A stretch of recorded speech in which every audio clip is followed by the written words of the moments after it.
सुकाळीच्या तुला ती शाळा पेटी म्हणून कितीदा सांगितलं. मी शाळा सोडणार नाही अन वस्तीला बी येणार नाही. लय जड जाईल. खायला घालून तुला एवढा दांडगा केलाय तेव्हा असं बोलतोस. ठार मारलास तरी पत्कारलं. कशाला काढून ठेवला होतास. निभत नाही तर जन्म कशाला देतोस एवढ्या पोरांनी. अतोनात कष्ट, उपासमार, अज्ञान, जुलूम, ओढा ताण, घरची भांडणं, पायटच उचून मळ्यात जाणं आणि राब राबणं.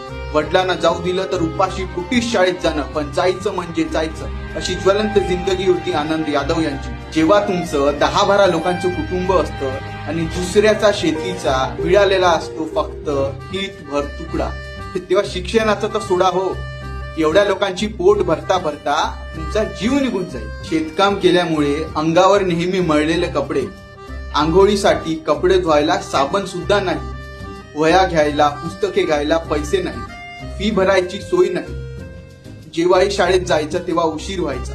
ह्या सगळ्या कारणांमुळे आनंदाचं शाळेत जाणं लाजीरवाणं झालेलं. आनंदानं शाळेत जायसाठी काय नाही केले. दुसऱ्यांच्या मळ्यातले तंबाखूचे तरू चोरून जाऊन विकले, नकलांचा कार्यक्रम केला, मुलांच्या शिकवणी घेतल्या, दुसऱ्यांच्या मळ्यात जाऊन राबला.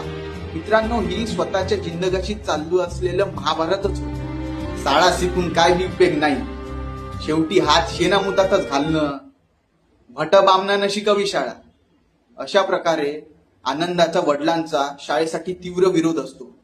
परंतु आनंदाचा एक आशावादी दृष्टिकोन असतो की या दारिद्र्यातून फक्त शिक्षण त्याला बाहेर काढू शकतं. झोंबी म्हणजे अत्यंत महत्वाकांक्षी कादंबरी. गरिबीच्या आणि सामाजिक दबावाच्या परिस्थितीमध्ये एका तरुणाची शिक्षण घेण्याची एक संघर्ष गाथा. झोंबी म्हणजे लढाई, एकाने दुसऱ्याशी झोंबणे. दारिद्र्याच्या त्या दरीतून विद्याप्राप्तीसाठी झालेला हा प्रवाह. या कादंबरीमध्ये प्रचंड गरिबी, अशिक्षितपणा आणि पोटापाण्यासाठी कराव्या लागणाऱ्या काबाड कष्टांचे वास्तववादी चित्रण आहे.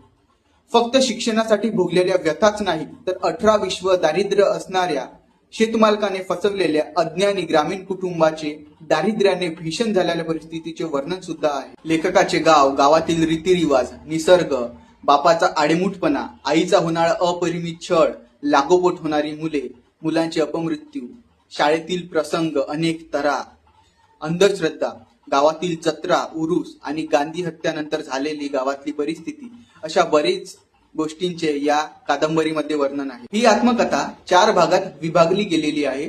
झोंबी कादंबरी ही आनंद यादवांच्या SSC पर्यंतची कहाणी सांगते. ह्या कादंबरीचा आवाका दांडगा आहे. दारिद्र्याचे श्रीमंत वर्णन करणारी कादंबरी वाचावी का असे प्रश्न करणाऱ्यांना किमान एक दिवस तरी मळ्यात जरूर राबवावे.